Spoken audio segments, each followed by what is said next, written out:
Welcome back to episode 2 of the 2-Minute Mechanic. Yesterday, we started the engine, but if you just had an engine connected to wheels, your car would only have one speed, and it would struggle to climb even a small hill. That is why we need the transmission. Think of the transmission as the translator between your engine and your wheels. The engine spins very fast, but your wheels need to spin at different speeds depending on whether you are climbing a hill or cruising on the highway. The best way to understand this is a mountain bike. When you start pedaling from a stop, you use a big gear. It's easy to pedal, but you don't go very fast. That is first gear in your car. High power, low speed.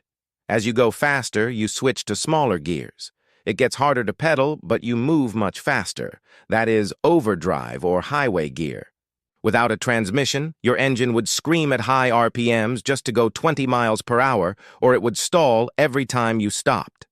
The transmission keeps the engine in its happy zone while changing the speed of the wheels. Here is the secret tip that saves you thousands of dollars. It is called the rolling shift. Many people shift from drive to reverse or reverse to drive while the car is still slowly rolling. Do not do this. Inside your transmission, there are complex gears spinning. When you shift directions without stopping completely, you are forcing those gears to slam into each other. Over time, this shatters the internal components.